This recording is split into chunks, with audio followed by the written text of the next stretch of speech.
시집간 년이 친정잔치에 웬 난리야. 출가 외인이 분수를 알아야지. 시어머니의 그 말이 아직도 귓가에 맴돕니다. 친정 아버지 팔순잔치날 저는 부산 남천동 시댁 부엌에서 김장 배추를 절이며 혼자 눈물을 삼켜야 했습니다. 그런데 거실에서는 시누이들이 깔깔거리며 웃고 있었어요. 엄마, 나 다음 주에 울산 시댁 눈치 보기 싫어서 여기 올 건데 용돈 좀 줘. 그래. 우리 딸 고생 많지. 여기 엄마가 두둑이 챙겨줄게. 똑같이 시집간 딸인데 왜 시누이들은 친정을 제 집처럼 드나들고 저만 출가 외인입니까? 그날 저는 결심했습니다. 시어머니가 그토록 떠들던 그 법도라는 칼로 이 집안을 송두리째 뒤집어 놓겠다고요. 그리고 1년 뒤 해운대 호텔 칠순잔치장에서 시어머니는 제 앞에 무릎을 꿇고 울며 말했습니다. 서연아, 내가 잘못했다. 제발 용서해다오. 출가 외인이라는 낡은 굴레를 깨부순 며느리의 통쾌한 역전극, 지금 시작합니다. 달빛 목욕탕입니다. 사연 시작 전 구독과 좋아요 부탁드립니다. 여러분 계신 곳에 행복이 가득하시길 바랍니다. 2023년 11월 셋째 주 토요일, 저는 새벽 5시에 눈을 떴습니다. 오늘은 친정 아버지 팔순잔치 날이었어요. 부산 남천동에서 울산 언양까지 차로 1시간 반이면 갈 수 있는 거리였습니다. 저는 한 달 전부터 이날만 손꼽아 기다렸어요. 아버지가 팔순이시잖아요. 80살이요. 어머니 돌아가시고 7년째 혼자 사시는 아버지, 자식들 앞에서 괜히 씩씩한 척 하시는 그 모습이 늘 마음에 걸렸거든요. 작년 설에 아버지 뵈러 갔을 때 아버지가 그러셨어요.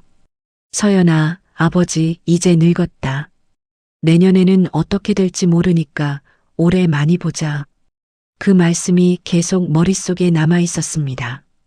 아버지 목소리가 예전보다 힘이 없으셨거든요. 그래서 2달 전부터 오빠랑 언니랑 머리 맞대고 잔치상 준비했어요. 카톡방 만들어서 매일 연락했습니다.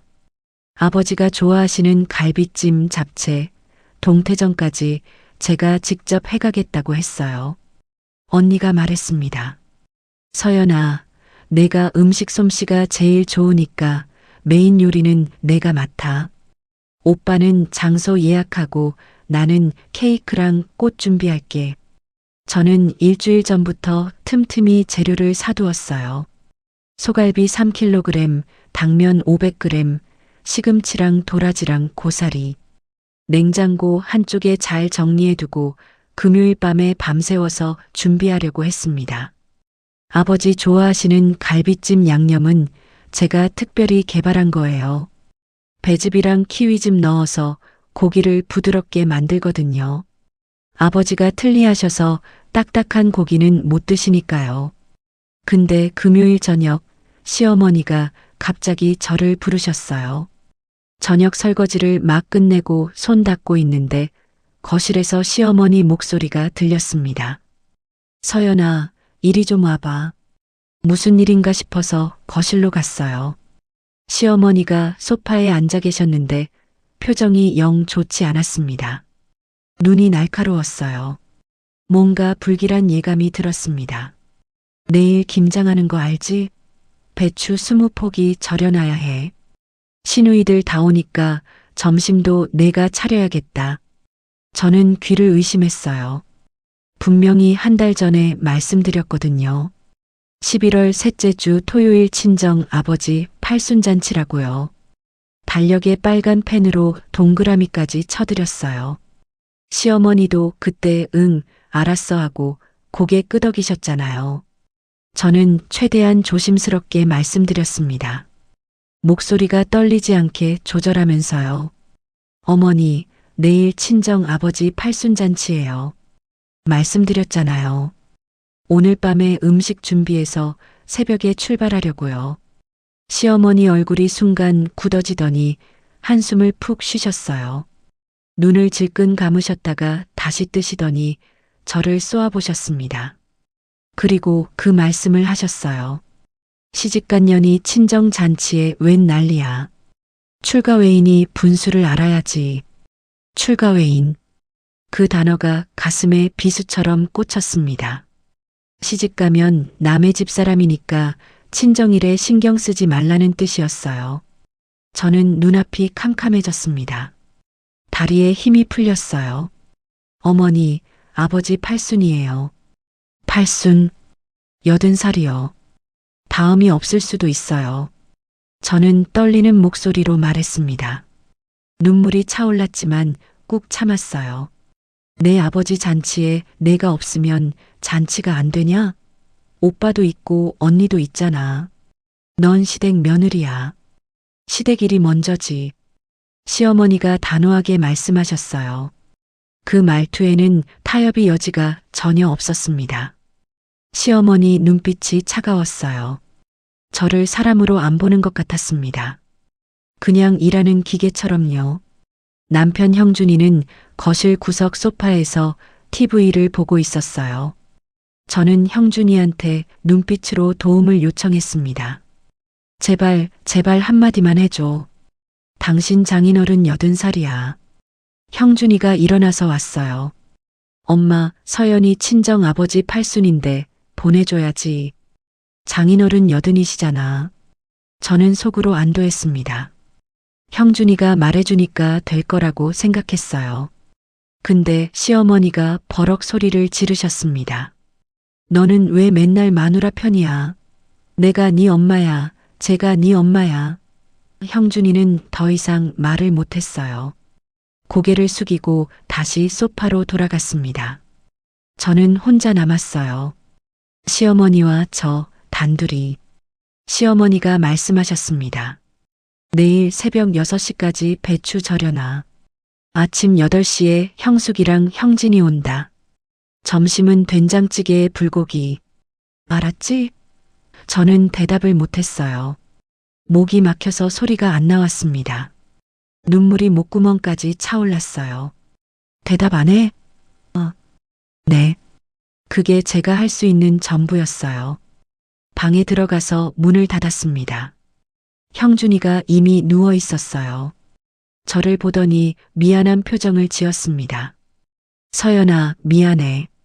엄마가 저러시니까 나도 어쩔 수가 없어. 저는 아무 말도 안 했어요. 화장대 앞에 앉아서 거울을 봤습니다. 거울 속 제 얼굴이 창백했어요. 눈이 벌겋게 충혈돼 있었습니다. 결국 저는 그날 밤 친정 오빠한테 전화했습니다. 손이 떨려서 전화기를 제대로 잡기가 힘들었어요. 오빠, 나 내일 못 갈 것 같아. 오빠는 한참 말이 없었어요. 수화기 너머로 한숨소리가 들렸습니다. 왜? 무슨 일 있어? 시어머니가 김장하래. 시누이들 온대. 서연아, 아버지 팔순인데. 아버지가 얼마나 기다리셨는데. 너 온다고 며칠 전부터 동네방네 자랑하셨어. 막내딸이 음식 해온다고. 오빠 목소리가 떨렸어요. 저도 울음이 터질 것 같았습니다. 나도 알아. 근데 어떡해. 시어머니가 안 된대. 그 집이 뭔데 내 인생을 그렇게 쥐락펴락해? 서연아, 너 결혼한 거지 노예로 팔려간 거 아니잖아. 오빠가 화를 냈어요. 근데 저는 뭐라고 할 말이 없었습니다. 18회 동안 시집살이 하면서 이렇게 된 거였어요. 어느새 저는 시어머니 말이면 무조건 따라야 하는 사람이 돼 있었습니다. 오빠 아버지한테는 내가 감기 걸려서 못 온다고 해줘. 제발. 알았어. 아버지한테는 내가 말씀드릴게. 서연아, 너 울지 마. 전화를 끊고 저는 화장실에 들어갔습니다. 문 잠그고 수건으로 입을 틀어막고 소리 없이 울었어요. 어깨가 들썩거렸습니다. 19회 시집살이 중에 그날이 가장 서러웠어요. 새벽 4시에 일어나서 배추를 절였습니다. 손이 시려워서 감각이 없었어요. 부엌 창문으로 어둠이 보였습니다. 저 어둠 속 어딘가에서 아버지는 내일 잔치 준비를 하고 계시겠지. 막내딸이 온다고 기대하시면서요. 눈물이 배추 위로 뚝뚝 떨어졌습니다.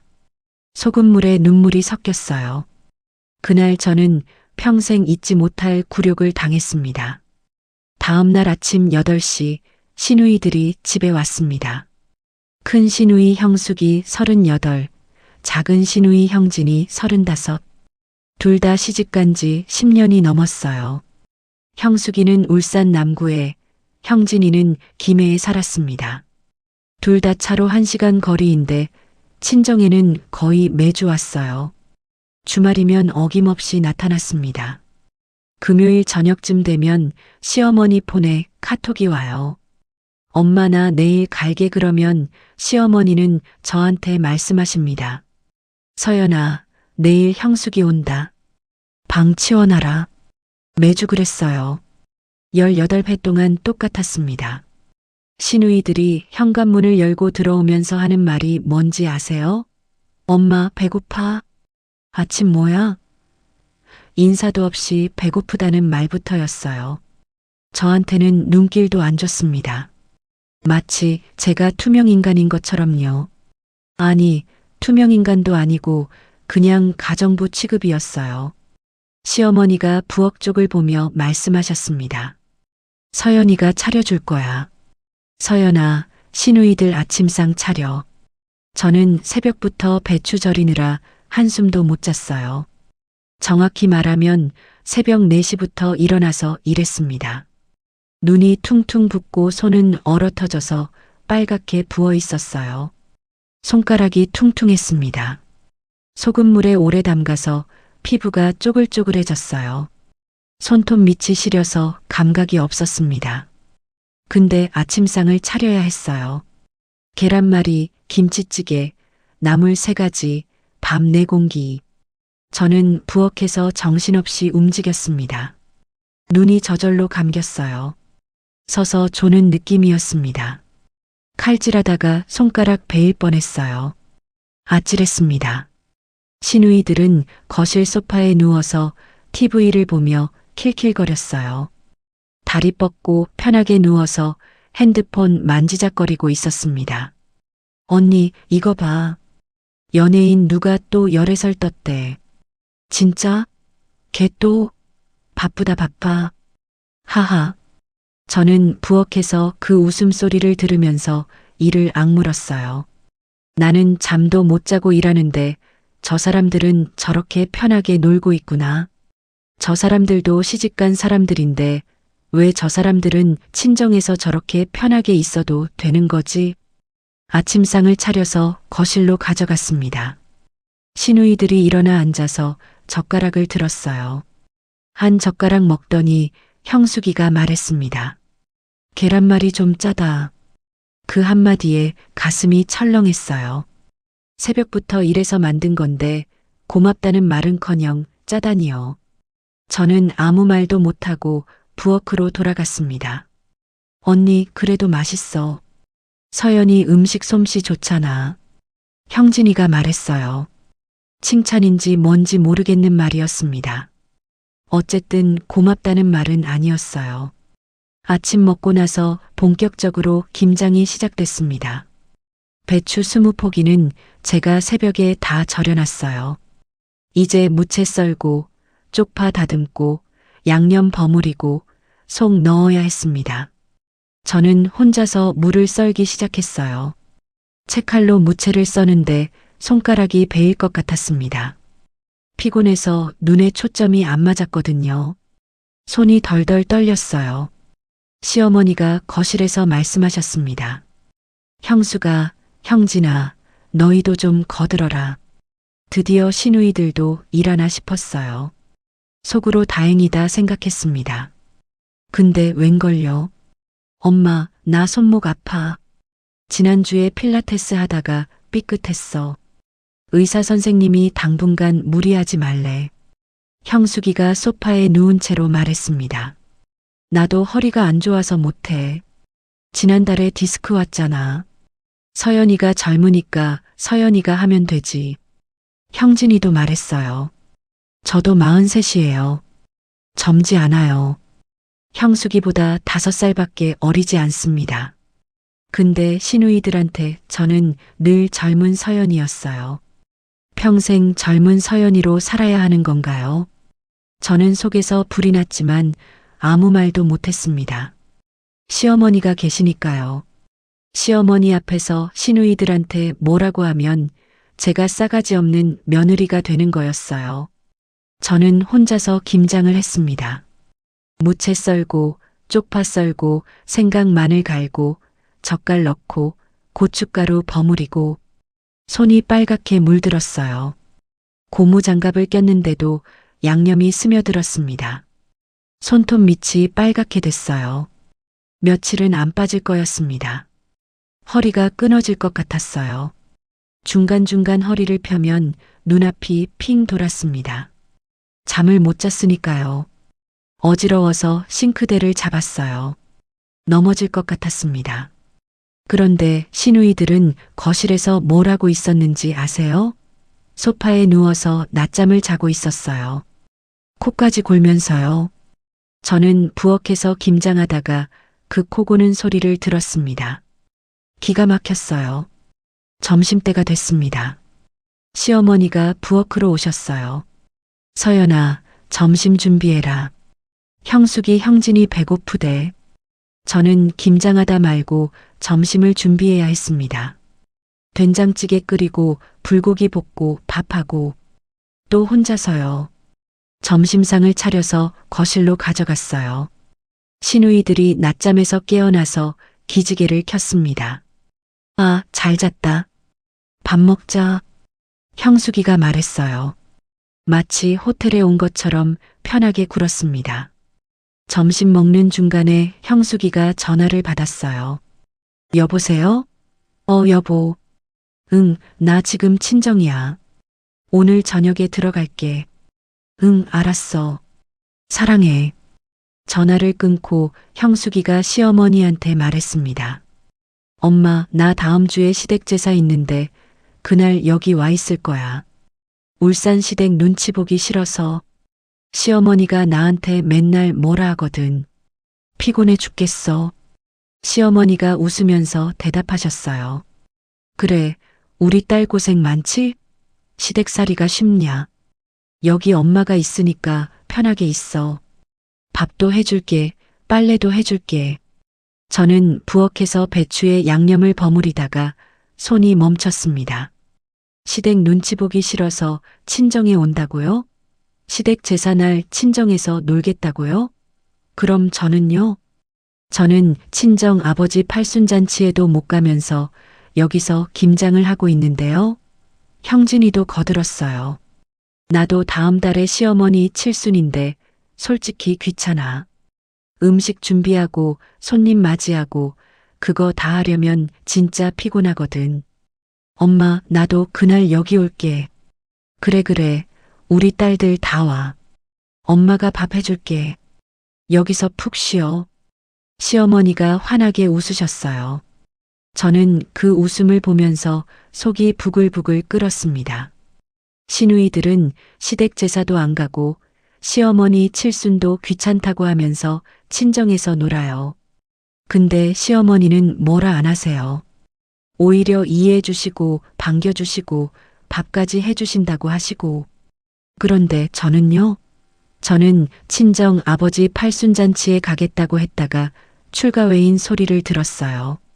똑같이 시집간 딸인데 왜 시누이들은 괜찮고 저는 안 되는 거예요? 저녁이 됐습니다. 김장을 다 끝내고 시누이들 저녁상까지 차려줬어요. 불고기에 된장찌개에 계란찜에 밥. 시누이들은 맛있게 먹고 각자 집으로 돌아갔습니다. 가면서 하는 말이요. 서연아, 수고했어. 김치 맛있겠다. 다음에 또 올게. 그게 다였어요. 고맙다는 말도 미안하다는 말도 없었습니다. 심지어 설거지도 안 하고 갔어요. 밥그릇, 국그릇, 반찬그릇 전부 식탁에 그대로 두고요. 저는 혼자서 설거지를 했습니다. 그릇을 닦으면서 창밖을 봤어요. 어둠이 내려앉은 하늘에 별이 보였습니다. 지금쯤 친정에서는 아버지 팔순잔치가 끝났겠지. 케이크 자르고 만세 삼창하고 다 같이 사진 찍고 그 자리에 저만 없었어요. 폰을 꺼내서 카톡을 봤습니다. 언니가 보낸 사진이 있었어요. 아버지가 케이크 앞에서 웃고 계셨는데 자식들 사이에 빈자리가 하나 있었습니다. 의자가 비어 있었어요. 그게 제 자리였습니다. 사진 아래 언니가 쓴 글이 있었어요. 서연아, 아버지가 내 자리 비워두셨어. 내가 늦게라도 올까봐. 끝날 때까지 기다리셨어. 잔치 끝나고 아버지 방에 들어가셨는데 한참 안 나오시더라. 우시는 것 같았어. 저는 폰을 내려놓고 이를 악물었습니다. 눈물이 볼을 타고 흘렀어요. 아버지가 우셨구나. 막내딸 기다리시다가 못 와서 우셨구나. 그날 밤 저는 잠을 못 잤어요. 천장을 보면서 생각했습니다.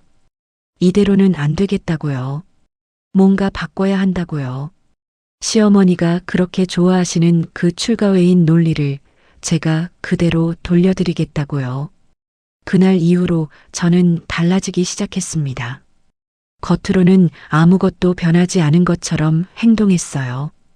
여전히 시어머니 말씀 잘 듣는 며느리, 시누이들 뒷바라지하는 동서로요. 네, 어머니. 알겠습니다, 어머니. 형숙 언니 오세요? 방 치워놓을게요. 이렇게 순종적인 며느리 역할을 완벽하게 해냈습니다. 근데 속으로는 뭔가를 준비하고 있었어요. 복수라고 하면 너무 거창하고 그냥 제 권리를 찾겠다고 해야 할까요? 가장 먼저 한 건 기록이었습니다. 저는 스마트폰 메모장에 날짜별로 기록을 남기기 시작했어요. 매일 밤 자기 전에 그날 있었던 일을 적었습니다. 2023년 11월 18일 친정 아버지 팔순잔치 목감. 시어머니가 김장하라고 해서 출가 외인이 분수를 알아야지라는 말 들음. 새벽 4시부터 밤 10시까지 일함. 시누이들은 하루 종일 소파에서 놀았음. 2023년 11월 25일 큰 시누이 형숙 왔다감. 점심 저녁 다 해줌. 형숙이 갈 때 김치 3포기 가져감. 젓갈 1통도 가져감. 시어머니한테 용돈 30만 원 받아감. 봉투에 넣어서 주시는 거 봤음. 2023년 12월 2일 작은 시누이 형진이 아이들 맡기고 감. 애들 둘 데리고 와서 엄마 나 오늘 친구 만나야 해서 애들 좀 봐줘 하고 감. 3일 동안 봐줌. 시어머니가 봐주심. 애들 밥도 시어머니가 차려주심. 나는 옆에서 도왔음. 근데 내가 어머니, 저도 오늘 모임 있는데 아이들 좀 봐주실 수 있으세요? 했을 때 시어머니 뭐라고 하셨는지 기록함. 내가 왜 내 아이들을 봐? 내가 낳은 자식은 내가 키워야지. 나는 내 할 일이 있어. 이렇게 말씀하심. 2023년 12월 10일 시어머니 친구분 집들이에 갈비찜 해달라고 하심. 서연아, 내 친구 순자가 이사했는데 집들이 음식 내가 좀 해줘라. 내 음식 솜씨가 좋잖아. 재료비 8만 원 내 돈으로 삼. 갈비 사고 야채 사고 양념 사고. 시어머니는 돈 안 주셨음. 2023년 12월 17일 큰 시누이 형숙이 또 왔다감. 이번에는 쌀 1포대 가져감. 시어머니가 우리 딸 시댁에 갖다 줘라 하심. 그 쌀 내가 산 거임. 지난주에 마트에서 5만 원 주고 샀음. 이런 식으로 모든 걸 기록했어요. 시누이들이 가져간 것, 제가 쓴 돈, 시어머니의 이중잣대. 하루도 빠짐없이요. 1달, 2달, 석 달. 기록이 점점 쌓여갔습니다. 메모장 페이지가 늘어났어요. 기록을 하다 보니까 눈에 보이는 게 달라졌어요. 예전에는 그냥 넘어갔던 것들이 이제는 확실하게 보였습니다. 형숙이가 올 때마다 빈손으로 와서 뭔가를 들고 간다는 것. 한 번도 예외가 없었어요. 올 때는 손에 아무것도 없는데 갈 때는 항상 비닐봉지를 들고 갔습니다. 김치, 젓갈, 된장, 고추장, 쌀, 과일, 고기. 시어머니가 다 챙겨주셨어요. 우리 딸 시댁에 갖다 줘라. 사위 먹여라. 그러면서요. 형진이가 아이들을 맡길 때마다 시어머니는 기꺼이 봐주셨습니다. 우리 손주들 왔네. 할머니가 맛있는 거 해줄게. 하시면서 직접 밥도 차려주시고 간식도 주시고요. 애들이랑 놀아주기까지 하셨어요. 근데 제가 어머니, 오늘 모임 있는데 아이들 좀 봐주실 수 있으세요? 하면 시어머니가 뭐라고 하시는지 아세요? 내가 왜 내 아이들을 봐? 내가 낳은 자식은 내가 키워야지. 나는 내 할 일이 있어. 똑같은 손주인데요. 형진이 아이들도 시어머니 손주이고 제 아이들도 시어머니 손주잖아요. 아니, 제 아이들은 아들의 자식이니까 법적으로는 더 직계 아닌가요? 근데 시어머니는 딸의 자식들만 예뻐하셨어요. 제 아이들은 거들떠도 안 보셨습니다. 명절에 세뱃돈 줄 때도 차이가 났어요. 형숙이 아이 5만 원, 형진이 아이들 각각 5만 원, 제 아이들 각각 2만 원. 저는 이 모든 걸 기록했어요. 날짜와 시간, 장소, 상황까지 꼼꼼하게. 두 번째로 한 건 돈을 모으는 거였습니다. 남편 형준이 월급은 제가 관리했어요. 통장 관리, 카드 관리 전부 제가 했습니다. 형준이는 돈에 관심이 없는 사람이었거든요. 월급이 얼마 들어오는지도 잘 몰랐어요. 그냥 제가 주는 용돈 받아서 쓰는 사람이었습니다. 그동안은 생활비 쓰고 남은 돈을 시어머니한테 용돈으로 드리거나 시누이들 경조사비로 썼어요. 형숙이 시아버지 칠순 30만 원, 형진이 시누이 결혼 50만 원, 형숙이 남편 승진 축하 20만 원, 형진이 아이돌 잔치 30만 원, 시어머니 개 부금 매달 20만 원. 이런 식으로 돈이 빠져나갔어요. 한 달에 적게는 50만 원, 많게는 100만 원까지. 제 돈인데 제가 쓰는 게 아니라 시댁 쪽으로 다 나갔습니다. 근데 이제부터는 달랐어요. 저는 생활비를 아끼기 시작했습니다. 고기 대신 두부로 반찬을 만들었어요. 삼겹살 대신 두부조림, 소고기 대신 콩나물국, 외식을 줄였습니다. 한 달에 서너 번 하던 외식을 한 번으로 줄였어요. 제 옷은 1년째 안 샀습니다. 화장품도 싼 거로 바꿨어요. 한 달에 50만 원씩 따로 모았습니다. 적금 들었어요. 시어머니한테 드리는 용돈도 줄였습니다. 어머니, 요즘 물가가 너무 올라서 용돈을 좀 줄여야 할 것 같아요. 형준이 회사 사정도 안 좋고요. 시어머니가 불만스러워 하셨지만 저는 단호했어요. 허리띠 졸라매야 해요. 애들 학원비도 올랐고요. 형준이한테는 따로 말했습니다. 여보, 나 요즘 적금 들었어. 우리 노후 대비해야지. 나중에 은퇴하면 뭐 먹고 살아. 형준이는 고개를 끄덕였어요. 그래, 잘 생각했네. 돈 관리는 내가 알아서 해. 원래 돈 문제에 관심 없는 사람이거든요. 통장 잔고가 얼마인지도 모르는 사람이에요. 세 번째로 한 건 공부였습니다. 저는 법을 공부하기 시작했어요. 도서관에서 법률책을 빌려 읽었습니다.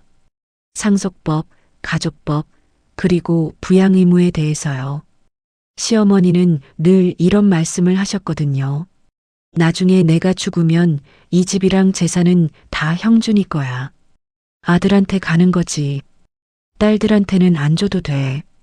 옛날부터 그랬어. 그 말씀이 맞는지 확인하고 싶었어요. 그리고 알게 됐습니다. 시어머니 말씀이 틀렸다는 걸요. 법적으로 부모의 재산은 아들과 딸에게 균등하게 상속됩니다. 아들이라고 더 받고 딸이라고 덜 받고 그런 거 없어요. 민법 19조에 명시돼 있습니다. 형준이가 전체 재산을 받으려면 시누이들이 상속포기 각서를 써야 해요. 안 그러면 3분의 1씩 나눠야 합니다. 저는 이 정보를 메모해뒀어요. 언젠가 쓸 일이 있을 거라고 생각했거든요. 2024년 봄이 됐습니다. 저는 6개월 동안 300만 원을 모았어요. 그리고 메모장에는 시누이들의 행적이 빼곡하게 기록돼 있었습니다. 형숙이 방문 횟수 26번, 형진이 방문 횟수 22번, 형진이 아이들 맡긴 일수 35들, 시누이들이 가져간 물건시가 총 250만 원어치, 시누이들이 받아간 용돈 총 400만 원. 숫자로 보니까 확실했어요. 아직 때가 아니었습니다. 조금 더 기다려야 했어요. 결정적인 순간이 올 때까지요. 저는 인내심을 갖고 기다렸습니다. 언젠가 기회가 올 거라고 믿었어요. 2024년 여름 저는 결정적인 정보를 알게 됐습니다. 시어머니 칠순이 2024년 11월이라는 거였어요. 정확히 11월 16일 토요일. 공교롭게도 제가 친정아버지 팔순잔치에 못 간 날로부터 딱 1년 뒤였습니다. 이건 운명이라고 생각했어요. 하늘이 저한테 기회를 주시는 거라고요. 시누이들이 슬슬 잔치 얘기를 꺼내기 시작했습니다. 8월 어느 일요일 형숙이가 집에 와서 거실 소파에 앉아 말했어요. 엄마, 칠순 때 해운대 호텔에서 하자. 파라다이스 호텔 어때? 거기 연회장 좋다던데. 내가 알아볼게. 그래, 우리 엄마 칠순인데 제대로 해드려야지. 나도 찾아볼게. 인터넷에서 후기 볼게. 형진이도 맞장구 쳤어요. 시어머니가 흐뭇하게 웃으셨습니다. 아이고, 우리 딸들. 엄마 생각해줘서 고마워. 칠순이라니, 내가 벌써 그렇게 됐네. 세월 참 빠르다. 저는 부엌에서 설거지를 하면서 그 대화를 들었어요. 속으로 비웃었습니다. 알아본다면서요? 결국 예약하고 돈 내고 음식 확인하고 장식하고 그 모든 실제 일은 다 제가 할 텐데요. 18회 동안 모든 집안 행사가 그랬거든요. 시아버지 기일제사, 저 혼자 준비했어요. 시할머니 기일제사, 저 혼자 준비했어요. 시어머니 생신, 저 혼자 케이크 사고 밥 차리고 했어요. 형준이 생일 명절 차례, 전부 다 제가 준비했습니다. 시누이들은 그냥 와서 먹고 사진 찍고 갔어요. 일한 적이 단 한 번도 없었습니다. 예상대로였어요. 9월이 되니까 시누이들이 슬슬 발을 빼기 시작했습니다. 형숙이가 저한테 카톡을 보냈어요. 서연아, 내가 호텔 알아봐줘. 나는 요즘 회사 일이 너무 바빠서 시간이 없어. 야근 맨날 해. 주말에도 일하거든. 형진이도 보냈습니다. 서연아, 예약은 내가 해줘. 나는 카드 한도가 찼어. 이번 달에 지출이 너무 많았거든. 다음 달에 돈 줄게. 저는 알겠다고 답장했어요. 예상한 대로였으니까 놀랍지도 않았습니다. 그리고 호텔을 알아봤어요. 인터넷 검색하고 전화하고 직접 방문까지 했습니다. 해운대 파라다이스 호텔 연회장. 20명 기준 대관료 300만 원. 음식 1인당 8만 원. 20명이면 160만 원. 케이크 15만 원. 꽃장식 30만 원. 현수막 5만 원. 포토존 10만 원. 총 비용 대략 520만 원 정도였어요. 저는 이 내용을 엑셀로 정리했습니다. 항목별로 깔끔하게요. 그리고 시누이들한테 카톡을 보냈어요. 언니들, 어머니 칠순 비용 정리했어요. 총 520만 원 정도 나올 것 같아요. 셋이 나누면 1인당 173만 원이에요. 각자 분담하면 될 것 같은데 어떻게 생각해요? 엑셀 파일도 보낼게요. 답장이 바로 왔습니다. 큰 시누이가 먼저요. 서연아, 나 요즘 형편이 안 좋아. 남편이 사업 때문에 힘들거든.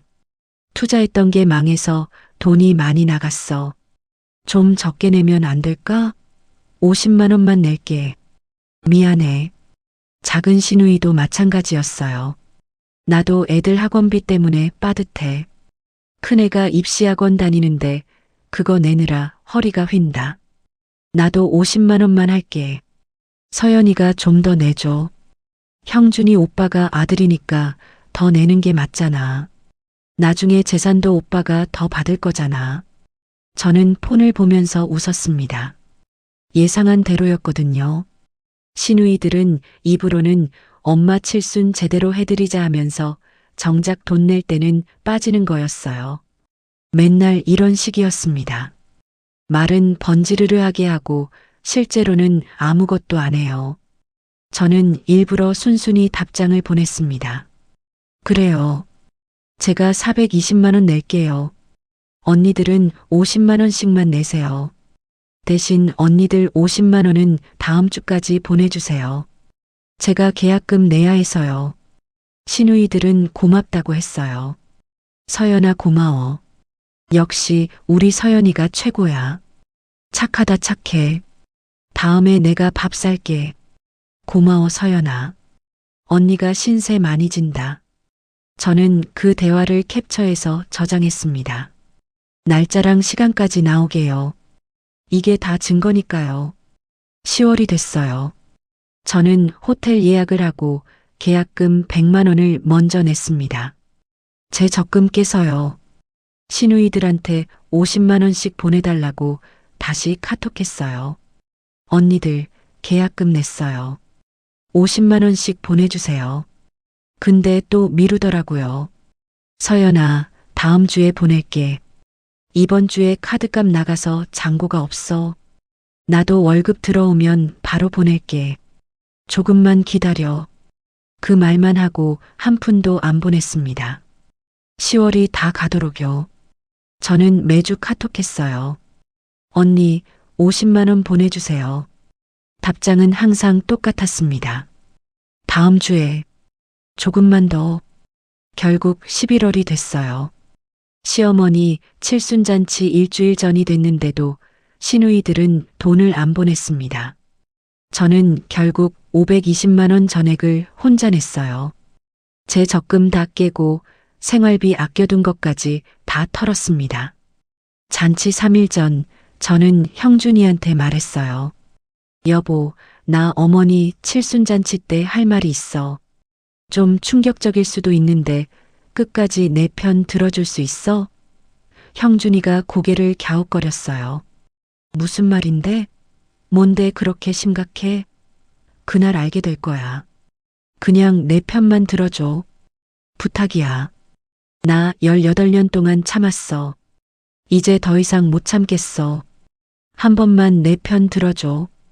형준이가 한참 저를 봤습니다. 제 눈에서 뭔가를 읽은 것 같았어요. 진심이라는 걸요. 알았어. 믿을게. 무슨 일인지 모르겠지만 내 편 들어줄게. 저는 1년 동안 준비한 모든 걸 정리했습니다. 메모장의 기록, 카톡 대화 캡처, 영수증들, 그리고 시어머니의 이중잣대를 증명할 수 있는 모든 것들. 폴더에 넣어서 인쇄까지 해뒀어요. A 사용지로 20장이 넘었습니다. 드디어 그날이 왔습니다. 2024년 11월 16일 토요일. 시어머니 칠순잔치 날. 저는 새벽에 눈을 떴어요. 거울을 봤습니다. 43살 19회 며느리 인생. 오늘 이 집안을 뒤집어 놓겠다고 다짐했어요. 2024년 11월 16일 토요일 해운대 호텔 연회장. 저는 아침 일찍 호텔에 도착했습니다. 마지막 점검을 해야 했거든요. 풍선 위치 확인하고, 포토존 조명 확인하고, 음식 세팅 확인하고, 전부 다 제가 혼자 했어요. 시누이들은 물론 안 왔습니다. 오전 11시 손님들이 도착하기 시작했어요. 시어머니가 한복을 곱게 차려입고 오셨습니다.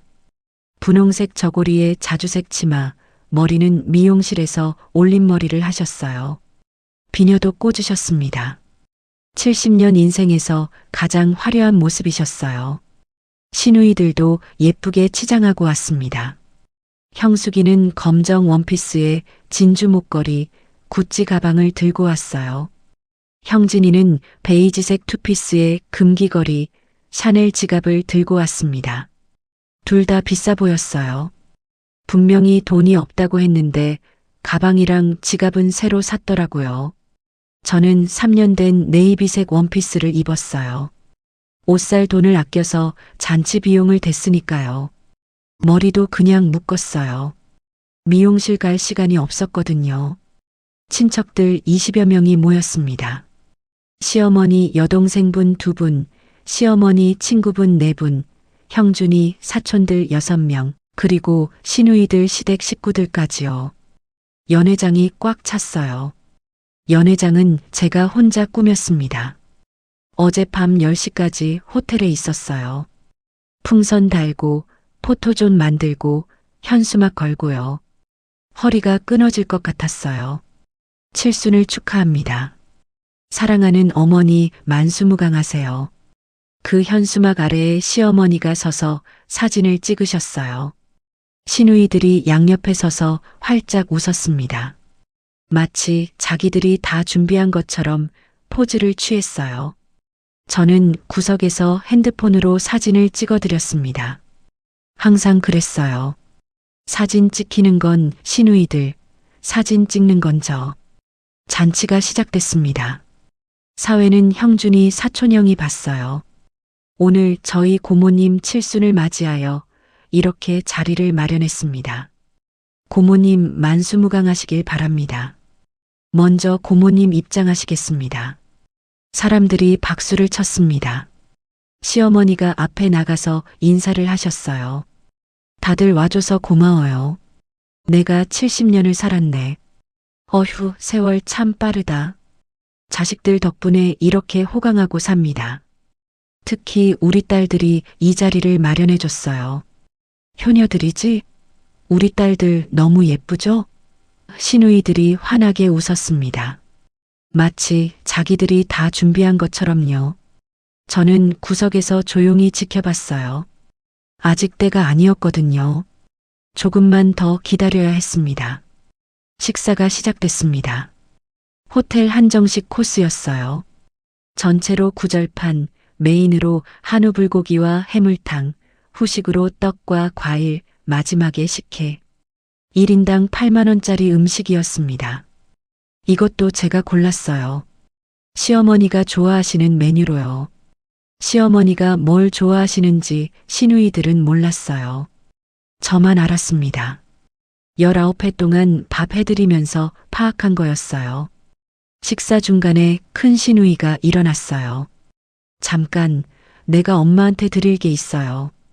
형숙이가 봉투를 들고 시어머니 앞으로 갔습니다. 눈물까지 글썽거리면서요. 엄마, 이거 용돈이야. 칠순 축하해. 엄마 딸로 태어나서 행복했어. 사랑해 엄마. 앞으로도 건강하게 오래오래 사세요. 시어머니가 봉투를 받으셨어요. 눈물을 훔치시면서요. 아이고, 우리 딸. 고마워. 이런 거 안 해도 되는데. 우리 형숙이 효녀야, 효녀. 작은 시누이도 일어났습니다. 나도 있어요. 엄마, 칠순 축하해요. 엄마가 세상에서 제일 좋아요. 건강하게 오래오래 사세요. 손주들 결혼하는 것도 보셔야죠. 또 봉투를 드렸어요. 시어머니가 두 손으로 받으시면서 또 눈물을 훔치셨어요. 친척들이 웅성거렸습니다. 딸들이 효녀네. 저렇게 잘하는 딸이 어딨어. 봉투 두둑한가 보다. 효도하네, 효도해. 우리 집은 딸이 없어서 부러워. 딸이 최고야. 저는 속으로 웃었어요. 저 봉투 안에 얼마 들어있는지 아시면 기절하실 겁니다. 저는 알고 있었거든요. 며칠 전에 시누이들이 서로 카톡으로 상의하는 걸 봤어요. 형진이가 형숙이한테 보낸 카톡이었는데 형숙이가 폰을 두고 화장실 간 사이에 제가 봤습니다. 언니, 엄마 용돈 얼마 넣을까? 그냥 30만 원 하자. 우리 형편에 그게 최선이야. 어차피 엄마도 이해하실 거야. 알았어. 30만 원으로 하자. 봉투는 좀 두꺼운 걸로 사자. 돈 많아 보이게. 잔치상 전체 비용 520만 원. 그 중에 시누이들이 낸 돈은 0원이에요. 한 푼도 안 냈어요.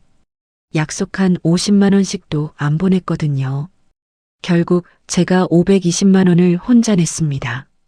그리고 저 봉투 안에는 30만 원씩 합쳐서 60만 원. 그 돈 들고 나와서 눈물까지 흘리면서 효녀 행세를 하는 거였어요. 식사가 끝나고 케이크 커팅 시간이 됐습니다. 70 모양 초가 꽂힌 케이크가 나왔어요. 3단 케이크였습니다. 이것도 제가 주문한 거였어요. 15만 원짜리요. 케이크 위에 엄마 사랑해요라고 글씨를 넣었어요. 그것도 제가 주문한 거예요. 사람들이 생일 축하 노래를 불렀어요.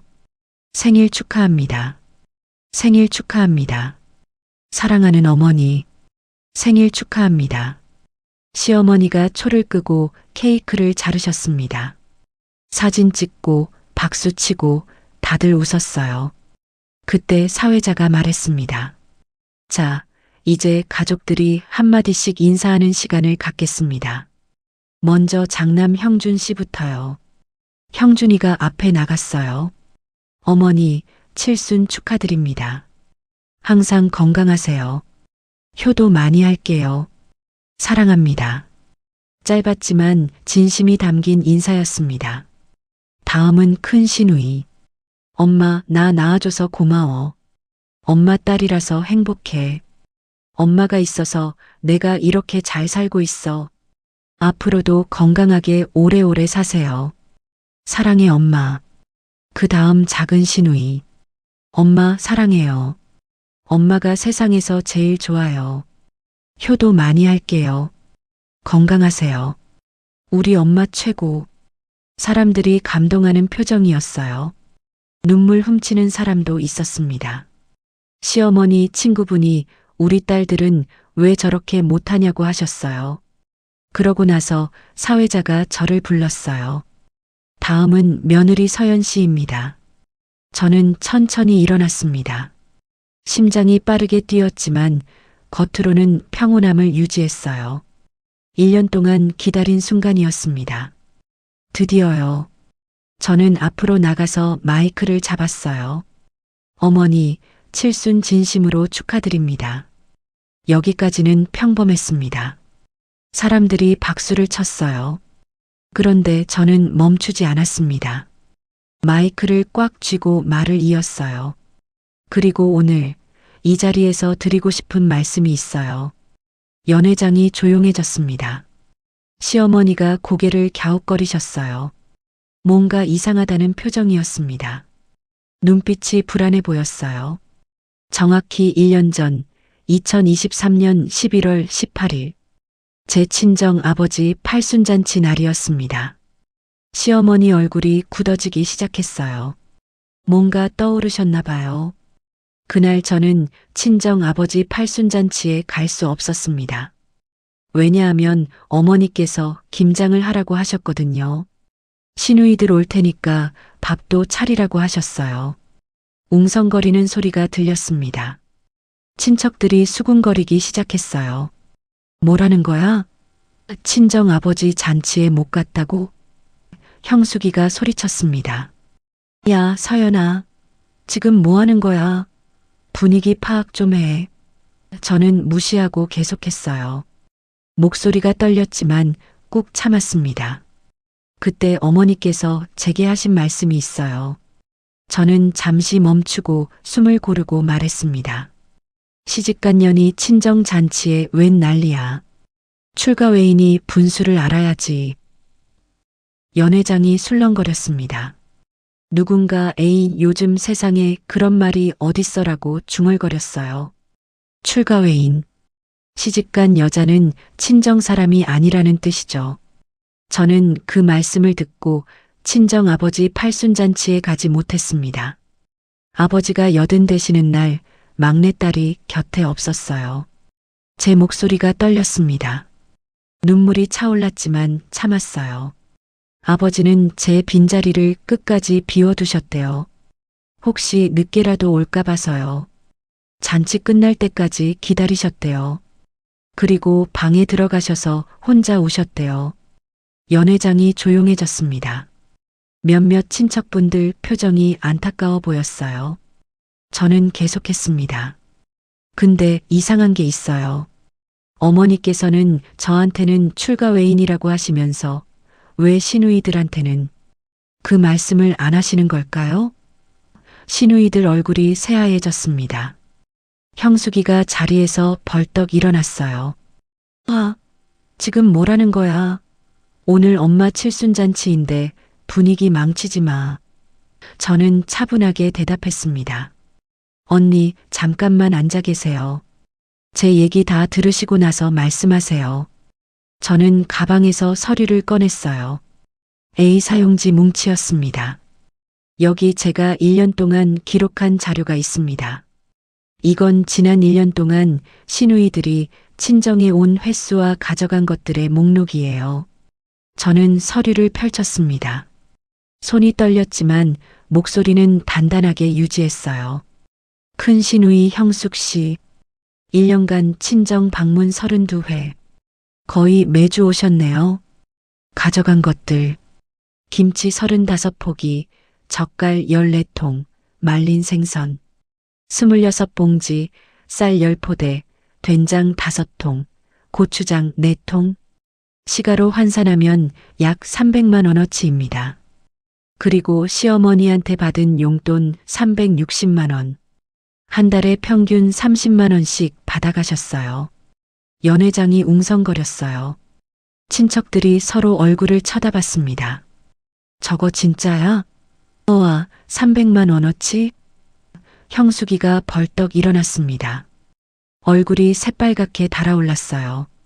아, 지금 뭐 하는 짓이야? 나를 망신 주려고 이러는 거야. 미쳤어. 저는 차분하게 대답했어요. 망신이요? 언니가 한 일을 말하는 게 왜 망신이에요? 전부 다 사실인데요. 여기 날짜별로 다 기록돼 있어요. 저는 서류를 들어보였습니다. 작은 시누이 형진 씨, 1년간 친정 방문 28회, 아이들 맡긴 일수 42틀, 한 달에 평균 4일은 시어머니가 애들 봐주셨네요. 가져간 것들 시가 약 200만 원, 용돈 280만 원.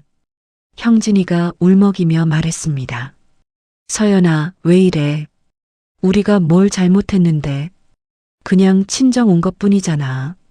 딸이 친정 오는 게 뭐가 잘못이야? 저는 고개를 저었어요. 네, 친정 오는 건 잘못이 아니에요. 저도 그렇게 생각해요. 근데요. 저는 형진이를 똑바로 쳐다봤습니다. 언니들은 시댁 제사 있는 날 친정에 와서 놀았잖아요. 시댁 눈치 보기 싫어서라고 하면서요. 시어머니 칠순도 귀찮다고 하면서 친정에 오겠다고 했잖아요. 그건 괜찮고 저는 친정 아버지 팔순에 가면 출가 외인이에요? 연회장이 조용해졌습니다. 저는 마지막 서류를 꺼냈어요. 이건 오늘 이 잔치상 비용이에요. 연회장 대관료 300만 원, 음식 160만 원, 케이크 15만 원, 장식 45만 원, 총 520만 원입니다. 친척들이 놀란 눈으로 저를 봤어요. 500만 원이 넘어? 우와, 그렇게 비싸? 이 돈을 누가 냈는지 아세요? 시누이들은 한 푼도 안 냈어요. 제 목소리가 높아졌습니다. 50만 원씩 내기로 해놓고 한 푼도요. 전부 제가 냈습니다. 520만 원 전액요. 제 적금 깨고 생활비 아껴둔 거 다 털어서요. 형숙이가 발끈했어요. 나중에 주기로 했잖아. 돈 없어서 그런 거잖아. 네, 나중에요. 근데 그 나중이 언제예요? 언니들은 맨날 나중에 하면서 한 번도 돈을 갚은 적이 없잖아요. 여기 카톡 캡처 있어요. 저는 카톡 대화 캡처본을 꺼냈습니다. 언니들이 잔치 비용 분담하자고 해서 각자 173만 원씩 내자고 했더니 형편이 어렵다면서 50만 원씩만 내겠다고 한 거. 그것도 지금까지 안 보낸 거. 전부 다 기록돼 있어요. 날짜랑 시간까지 다 나와요. 연회장이 술렁거렸습니다. 친척들 사이에서 수군거리는 소리가 점점 커졌어요. 저거 사실이야? 우와, 대단하네, 대단해. 며느리가 다 냈다고? 저는 시어머니를 똑바로 쳐다봤습니다. 시어머니는 의자에 앉아서 얼굴이 창백해져 있었어요. 손이 떨리고 계셨습니다. 어머니, 저 물어볼 게 있어요. 시어머니가 대답을 못 하셨어요. 입술만 달싹거리셨습니다. 출가 외인이 뭐예요? 시어머니가 입을 열었다 닫았어요. 말이 안 나오시는 것 같았습니다. 시집간 여자는 남의 집 사람이니까 친정일에 신경 쓰면 안 된다는 거잖아요. 저한테 그렇게 말씀하셨잖아요. 친정 아버지 팔순잔치에 가겠다고 했을 때요. 저는 목소리를 높였습니다. 그럼 시누이들은요? 시누이들도 시집 갔잖아요. 형숙 언니는 울산으로 시집 갔고 형진 언니는 김해로 시집 갔어요. 둘 다 10년 넘게 시집살이 하고 있어요. 제 목소리가 떨렸습니다. 왜 시누이들은 이 집에 와서 밥 먹고 용돈 받아가고 아이들 맡기고 해도 되는 건데 저만 출가 외인이에요? 똑같이 시집간 딸인데요. 연회장이 조용해졌습니다. 바늘 떨어지는 소리도 들릴 것 같았어요. 시어머니가 더듬거리며 말씀하셨어요. 목소리가 떨렸습니다. 그건 내 딸이니까. 내가 낳은 자식이니까. 그럼 저는요? 저는 아들의 아내예요. 어머니 친손주의 엄마예요. 이 집안대를 이을 아이들의 엄마예요. 근데 저는 딸보다 못한 거예요? 남이에요? 저는 눈물이 차올랐지만 참았습니다. 목소리가 갈라졌어요. 저도 누군가의 딸이에요. 친정 부모님한테는 저도 금쪽 같은 딸이에요. 막내딸이에요. 엄마 아빠가 제일 예뻐하는 막내예요. 근데 어머니는 저한테 출가 외인이라면서 친정 아버지 팔순잔치도 못 가게 했잖아요. 눈물이 흘렀습니다. 참으려고 했는데 참을 수가 없었어요. 볼을 타고 눈물이 주르륵 흘러내렸습니다. 제가 얼마나 울었는지 아세요? 새벽에 배추 절이면서 눈물이 배추 위로 뚝뚝 떨어졌어요. 소금물에 눈물이 섞였어요. 그 배추로 김장했어요. 시누이들이 맛있다고 먹었어요. 연회장 여기저기서 훌쩍거리는 소리가 들렸어요. 시어머니의 여동생분이 손수건으로 눈을 닦고 계셨습니다. 다른 친척분도 코를 훌쩍거렸어요. 아버지 팔순잔치에 못 간 게 얼마나 한이 되는지 아세요? 아버지가 올해 81예요. 내년에도 건강하실지 모르잖아요. 살아계실지도 모르잖아요. 근데 저는 팔순잔치에 못 갔어요. 어머니 때문에요. 저는 눈물을 닦았습니다. 제자리만 비어있는 가족 사진을 봤을 때 저는 죽고 싶었어요. 진짜로요. 왜 나만 이렇게 살아야 하나? 왜 나만 참아야 하나? 왜 나만 당해야 하나? 그 생각밖에 안 났어요. 연회장이 조용해졌습니다. 누군가 크게 훌쩍거리는 소리가 들렸어요. 시어머니가 고개를 떨구셨습니다. 그때 형준이가 앞으로 나왔습니다. 저는 긴장했어요. 형준이가 어떤 선택을 할지 몰랐거든요. 시어머니 편을 들면 저는 끝이었어요. 완전히 미친 며느리가 되는 거였습니다. 형준이가 제 옆에 섰어요. 그리고 제 손을 잡았습니다. 손이 따뜻했어요. 형준이가 시어머니한테 말했어요. 엄마, 서연이 말이 맞아. 시어머니가 놀란 눈으로 형준이를 봤습니다. 형준아, 너까지 왜 이래? 네가 왜 마누라 편을 들어? 엄마, 나도 그동안 몰랐어. 아니, 알면서도 모른 척했어.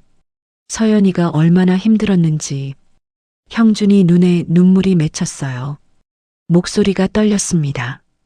작년에 장인어른 팔순잔치 못 간 거 나중에 알고 얼마나 속상했는지 몰라. 서연이가 화장실에서 우는 소리 들었어. 근데 그때 나는 엄마한테 한마디도 못했어. 내가 비겁했어. 내가 남편 자격이 없었어. 형준이가 눈물을 닦았습니다. 엄마, 나도 누나들처럼 결혼했잖아. 나도 출가한 아들이야. 엄마 집에서 나가서 따로 사는 사람이야. 근데 왜 나는 효자고 누나들은 그냥 딸이야? 똑같이 결혼해서 나간 자식인데. 왜 차별해? 시누이들의 얼굴이 붉어졌습니다. 형숙이가 말했어요. 형준아, 그건 다르지. 아들하고 딸이 같아? 예로부터 아들이 집안을 잇고. 형준이가 누나를 똑바로 쳐다봤습니다. 눈빛이 날카로웠어요. 뭐가 달라? 법적으로 상속도 똑같이 받으면서 뭐가 달라? 민법 1009조에 아들, 딸 균등 상속이라고 돼 있어. 누나들도 나랑 똑같이 3분의 1씩 받아. 권리는 똑같이 주장하면서 의무는 왜 안 해? 형숙이가 말문이 막혔어요. 형준이가 계속했습니다. 누나들은 이 집에서 밥 먹고 용돈 받고 애들 맡기고 하면서 명절 때 일하는 건 왜 안 해? 제사 때 전 부치는 건 왜 안 해? 왜 맨날 서연이만 해? 형진이가 울먹였어요. 나는 그냥 엄마가 해도 된다고 해서. 엄마가 해도 된다고 하면 다야? 서연이는 안 된다고 하면서? 그게 공평해? 그게 사람 대접이야? 연회장에 있던 친척 중 한 분이 말씀하셨어요. 시어머니 여동생분이었습니다. 형준이 말이 맞아. 언니, 나도 며느리 있잖아. 나는 며느리한테 그렇게 안 해. 요즘 세상에 출가 외인이 어딨어.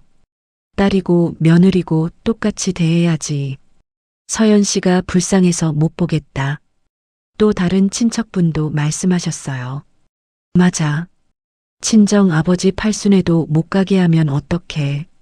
그건 너무하지. 시어머니가 의자에 털썩 주저앉으셨습니다. 얼굴이 하얗게 질려 있었어요. 손이 부들부들 떨렸습니다. 저는 시어머니한테 다가갔습니다. 천천히요. 시어머니가 고개를 들어 저를 봤어요. 눈에 눈물이 그렁그렁했습니다. 70년 인생에서 이런 굴욕은 처음이셨을 거예요. 어머니, 저 어머니 미워하는 거 아니에요. 시어머니가 저를 멍하니 쳐다봤어요. 저는 그냥 공정하게 대해달라는 거예요. 시누이들한테 하는 것처럼 저한테도 해주시면 돼요. 아니면 저한테 하는 것처럼 시누이들한테도 하시든지요. 출가 외인이 법도라면 시누이들한테도 똑같이 적용하세요. 시누이들도 시집 갔으니까 친정에 오면 안 되는 거잖아요. 안 그래요? 시어머니가 아무 말도 못 하셨어요. 입술만 달싹거렸습니다. 저는 18회 동안 이 집에서 일만 했어요. 명절 때마다 전 부치고 제사 때마다 음식 차리고 시누이들 올 때마다 밥 해주고 설거지하고 새벽부터 밤까지요. 쉰 적이 없어요. 단 하루도요. 저는 목소리가 떨렸습니다. 근데 저는 단 한 번도 딸처럼 대접받은 적이 없어요.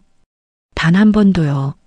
시누이들은 올 때마다 소파에 누워서 TV 보고 밥 차려달라고 하고 갈 때는 김치랑 반찬 싸들고 가고 용돈까지 받아가요.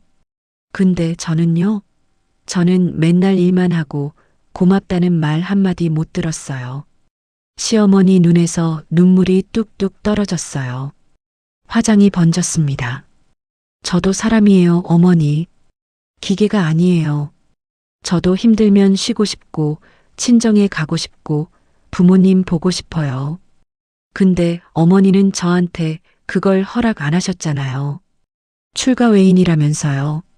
시어머니가 천천히 일어나셨습니다. 다리가 후들거리는 것 같았어요. 옆에 있던 형숙이가 부축하려고 했는데 시어머니가 손을 뿌리쳤어요. 시어머니가 제 앞으로 오셨습니다. 그리고 갑자기 무릎을 꿇으셨어요. 연회장에 있던 사람들이 깜짝 놀랐습니다. 어머, 어머니, 할머니, 사람들이 웅성거렸어요. 저도 놀랐습니다. 이건 예상 못했거든요. 시어머니가 바닥에 무릎을 꿇고 제 손을 잡으셨어요. 주름진 손이 떨리고 있었습니다. 서연아. 네, 어머니. 내가 잘못했어. 시어머니 목소리가 떨렸어요. 눈물이 볼을 타고 주르륵 흘러내렸습니다. 내가 그동안 너무 심했어. 내가 그렇게 힘들었는지 몰랐어. 아니, 알면서도 모른 척했어. 내가 참으니까 계속 시켰어. 내가 착하니까 이용했어. 저는 아무 말도 하지 않았습니다. 시어머니가 계속 말씀하셨어요. 딸이랑 며느리랑 다르다고 생각했어. 딸은 내 배 아파서 낳은 자식이고 며느리는 남이라고. 내가 시집 왔을 때 시어머니한테 혹독하게 당했거든. 그게 당연한 줄 알았어. 나도 당했으니까 너도 당해야 한다고 생각했어. 근데 아니었어. 시어머니가 제 손을 꽉 쥐셨어요. 너도 내 자식이었어. 18회 동안 이 집에서 나보다 더 많이 일하고 나보다 더 많이 참고 그런데 나는 당연하게만 생각했어. 고맙다는 말 한마디 안 했어. 힘들지 않냐고 물어본 적도 없어. 시어머니 눈물이 바닥에 뚝뚝 떨어졌어요. 서연아, 용서해줘. 이 늙은이가 잘못했어. 제발. 저는 시어머니를 일으켜 세웠습니다. 어머니, 일어나세요. 내가 어떻게 용서를 받지? 내 친정 아버지 팔순잔치도 못 가게 했는데 그 마음이 얼마나 아팠을지, 내 아버지가 얼마나 서운하셨을지. 일어나세요, 어머니. 저는 시어머니 팔을 잡고 일으켰어요. 시어머니가 비틀거리셨습니다. 형준이가 와서 부축했어요. 시어머니 얼굴에 눈물이 줄줄 흘렀습니다. 화장이 다 번졌어요. 70년 인생에서 가장 초라한 모습이셨습니다. 저 용서해 드릴게요.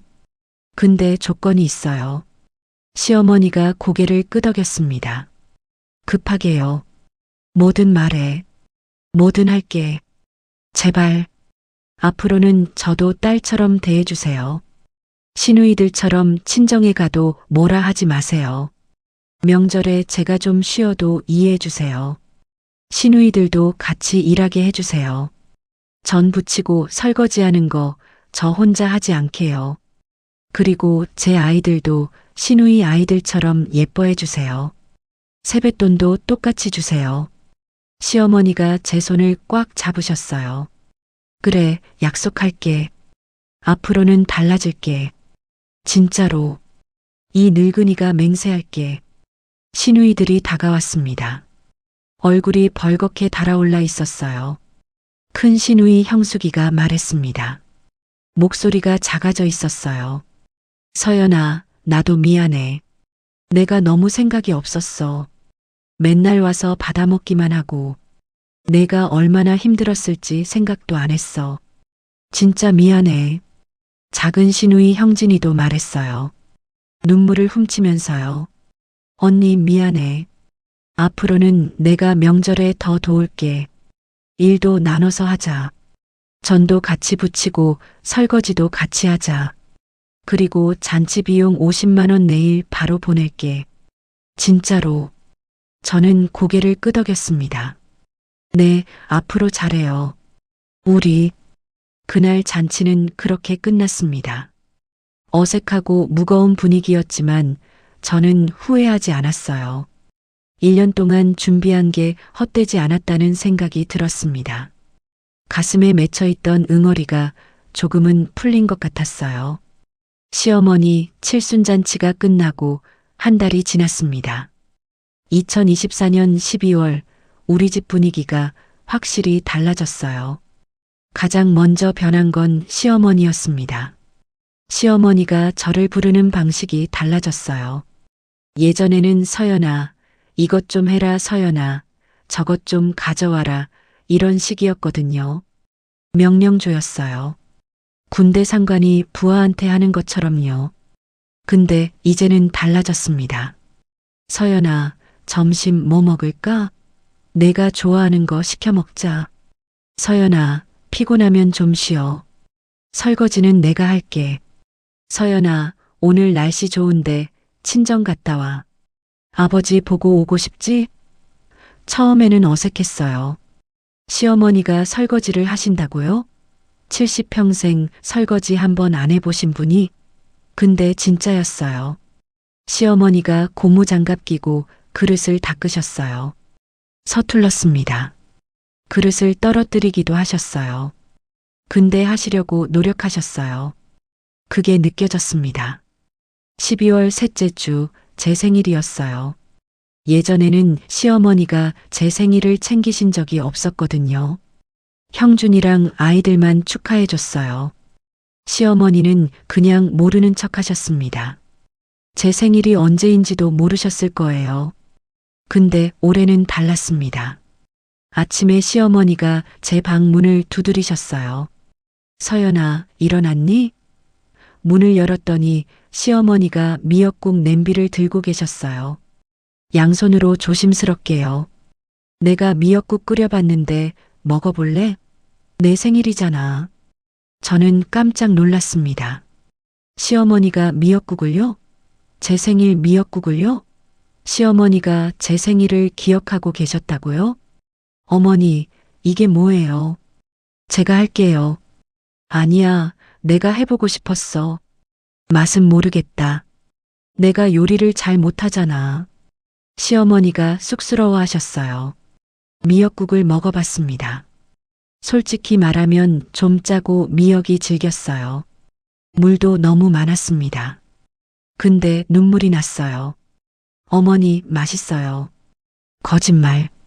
맛없어도 그냥 먹어. 내가 처음 끓여본 거라서. 시어머니가 웃으셨어요. 저는 그 서툰 미역국을 끝까지 다 먹었습니다. 그게 19회 만에 처음 받아보는 시어머니의 진심이었으니까요. 국물 한 방울도 안 남기고 먹었어요. 시누이들도 변했습니다. 크리스마스 때 큰 시누이 형숙이가 집에 왔어요. 근데 빈손이 아니었어요. 처음이었습니다. 서연아, 이거 내가 가져왔어. 너 좋아한다는 딸기 케이크랑 과일이야. 처음이었습니다. 시누이가 제 이름 부르며 선물을 주는 게요. 그것도 제가 좋아하는 거로요. 제가 딸기 좋아하는 걸 어떻게 알았을까요? 고마워요, 언니. 고맙긴. 그동안 내가 얼마나 못했는데. 이거 갚으려면 10년은 더 걸리겠다.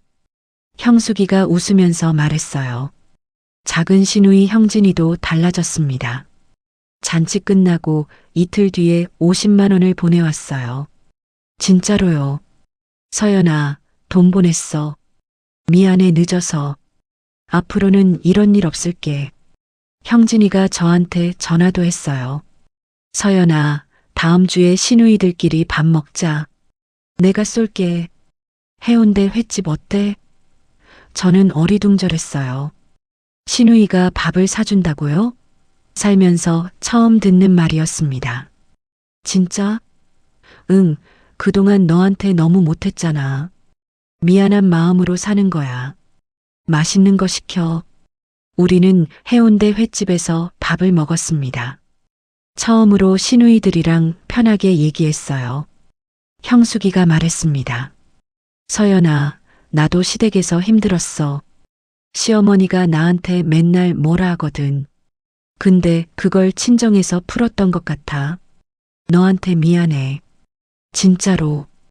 형진이도 말했어요. 나는 막내라서 다 받아먹기만 했어. 엄마가 다 해주니까 당연한 줄 알았어. 앞으로는 내가 더 잘할게. 명절에도 일찍 와서 같이 일할게. 저는 고개를 끄덕였습니다. 우리 앞으로 잘 지내요. 시누이도 동서도 아니고 그냥 가족으로요. 2025년 1월 설날이 왔습니다.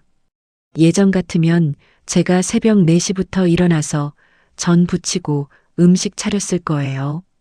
혼자서요. 근데 올해는 달랐습니다. 시어머니가 말씀하셨어요. 올해는 설음식 반조리 시켜서 하자. 서연이도 좀 쉬어야지. 맨날 혼자 하면 힘들잖아. 시누이들도 설날 아침 일찍 왔어요. 8시예요. 예전에는 점심때쯤 와서 밥 먹고 갔거든요. 서연아, 뭐 도와줄까? 전 부칠게. 내가 부침개 잘해. 형숙이가 앞치마를 두르고 부엌으로 들어왔어요. 나는 나물 무칠게. 시금치 데쳤어? 내가 양념하고 무칠게. 형진이도 소매를 걷어붙였습니다. 저는 거실에 앉아서 아이들이랑 윷놀이를 했습니다. 시어머니도 옆에서 구경하셨어요. 서연아, 윷 던져봐. 모 나와라 모. 그게 19번째 시댁 설인데 처음으로 편하게 쉰 설이었어요. 설 연휴 마지막 날 저는 친정에 갔습니다. 시어머니가 웃으면서 말씀하셨어요. 친정 다녀와. 아버지한테 안부 전해드려. 천천히 있다 와도 돼. 저녁까지 있다가 와. 친정에 가니까 아버지가 대문 앞에서 기다리고 계셨어요. 서연아, 왔니? 아이고, 우리 막내. 아버지, 설 인사드리러 왔어요. 아버지가 환하게 웃으셨습니다. 주름진 얼굴에 웃음꽃이 폈어요. 저는 아버지를 꼭 안았어요. 아버지, 작년에 팔순잔치 못 가서 죄송해요. 진짜 죄송해요. 아버지 많이 기다리셨죠? 다 알아. 괜찮아. 이렇게 왔으니까 된 거지. 우리 막내딸 고생 많았다. 아버지가 다 안다. 아버지 눈에 눈물이 맺혔어요. 저도 울었습니다. 드디어 저도 당당하게 친정에 올 수 있게 됐구나. 출가 외인이 아니라 그냥 딸로 올 수 있게 됐구나. 그날 저는 친정에서 저녁까지 있다가 왔어요. 아버지랑 오빠네랑 언니네랑 다 같이 밥 먹고 이야기 나누고 사진도 찍었습니다. 그동안 못했던 것들을 다 했어요. 집에 돌아오니까 시어머니가 물으셨어요. 친정은 어땠어? 아버지 건강하시니? 좋았어요. 아버지가 건강하셔서 다행이에요. 그래, 앞으로도 자주 가. 부모님 살아계실 때 효도해야지. 내가 너무 늦게 깨달았다. 저는 시어머니한테 고개를 숙였어요. 감사합니다, 어머니. 시어머니가 웃으셨습니다. 진짜 웃음이었어요. 처음 보는 따뜻한 웃음이었습니다. 이 이야기를 하면서 제가 제일 많이 받은 질문이 있어요. 잔치상에서 그렇게까지 했어야 했나요? 너무 심한 거 아니에요? 공개적으로 망신을 주면 어떡해요? 네, 저도 고민 많이 했어요. 1년 동안 매일 고민했습니다. 이게 맞나? 이렇게까지 해야 하나? 다른 방법은 없나? 조용히 시어머니한테만 말씀드릴 수도 있었겠죠. 편지를 쓸 수도 있었고요. 형준이한테 부탁해서 말하게 할 수도 있었고요. 아니면 그냥 참고 살 수도 있었어요. 19회 참았으니까 앞으로도 참을 수 있었을 거예요. 죽을 때까지요. 근데 저는 1년을 고민한 끝에 그 방법을 선택했습니다. 공개적인 자리에서 말하는 걸요. 왜냐하면 조용히 말해서는 절대 변하지 않을 거라는 걸 알았거든요. 18회 동안 조용히 말해봤어요. 수없이요. 어머니, 저도 좀 쉬고 싶어요. 어머니, 시누이들도 일 좀 했으면 좋겠어요. 어머니, 명절에 저 혼자 다 하기 힘들어요. 소용없었습니다. 시어머니는 응 알았어 하고 다음 날이면 똑같았어요. 아니, 더 심해졌어요. 약한 모습 보이면 더 시키시더라고요. 시누이들도 마찬가지였습니다. 저한테 말하면 알았어. 다음에는 도울게 하고 다음에 오면 또 똑같이 소파에 누워서 TV 봤어요. 저는 공개적인 자리에서 말해야 했어요. 친척들 앞에서, 모두가 보는 앞에서. 그래야 시어머니도 시누이들도 체면 때문에라도 변할 거라고 생각했어요. 뒤에서 말하면 모른 척 할 수 있지만 앞에서 말하면 모른 척 못하니까요. 물론 리스크가 있었죠. 시어머니가 화내실 수도 있었어요. 인연이 미쳤어 하면서 저를 내쫓을 수도 있었습니다. 형준이가 제 편을 안 들어줄 수도 있었어요. 당신이 왜 그래 하면서 시어머니 편을 들 수도 있었죠. 최악의 경우 이혼까지 갈 수도 있었습니다. 근데 저는 더 이상 참을 수가 없었어요. 친정 아버지 팔순잔치에 못 간 그날 저는 결심했습니다. 이대로 살 바에는 차라리 터뜨리자. 이혼당해도 좋다. 쫓겨나도 좋다. 더 이상 이렇게는 못 살겠다. 제가 운이 좋았던 건 형준이가 결국 제 편을 들어줬다는 거예요. 솔직히 확신은 없었어요. 형준이가 어떻게 나올지 몰랐거든요. 평소에 형준이는 시어머니 앞에서 말 잘 못하는 사람이었거든요. 마마보이까지는 아닌데 어머니한테 대드는 걸 못하는 스타일이었어요. 근데 그날은 달랐어요. 형준이도 속으로는 불편했던 거예요. 엄마의 이중잣대가요. 누나들의 행동이요. 단지 말을 못했던 거죠. 저처럼요.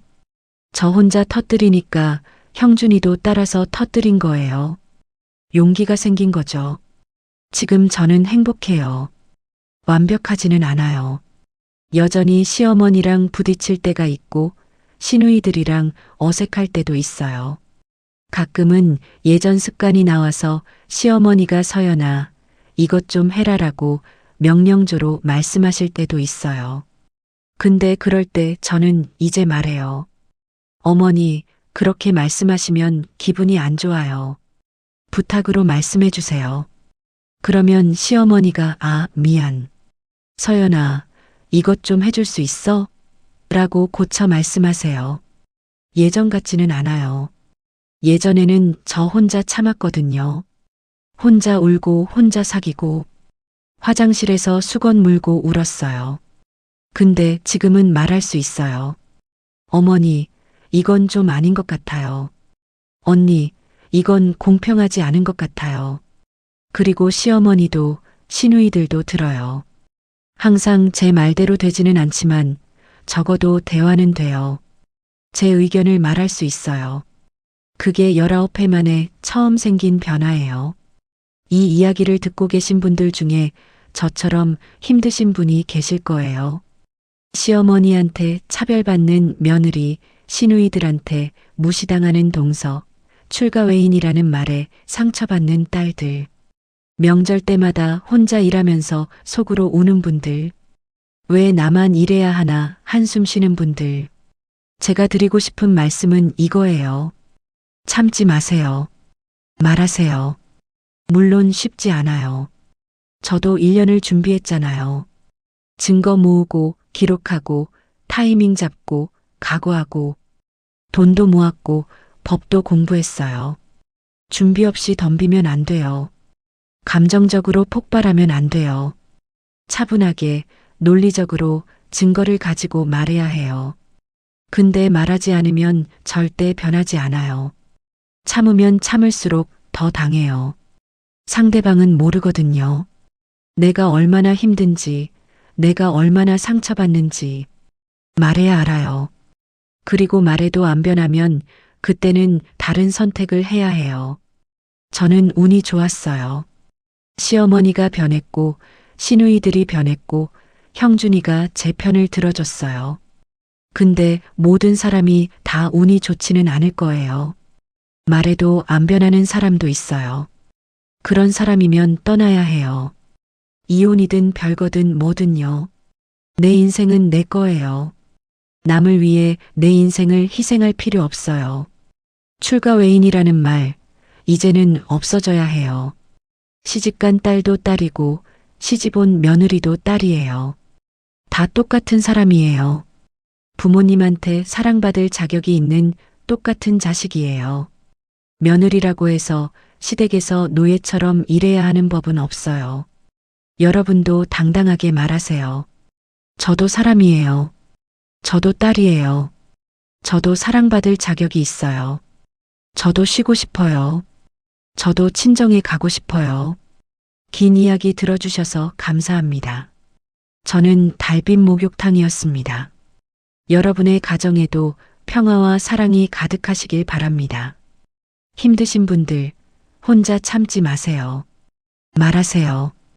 그리고 안 되면 떠나세요. 여러분의 인생은 여러분 거예요. 구독과 좋아요, 알림 설정 부탁드려요. 다음 이야기에서 또 뵙겠습니다. 감사합니다.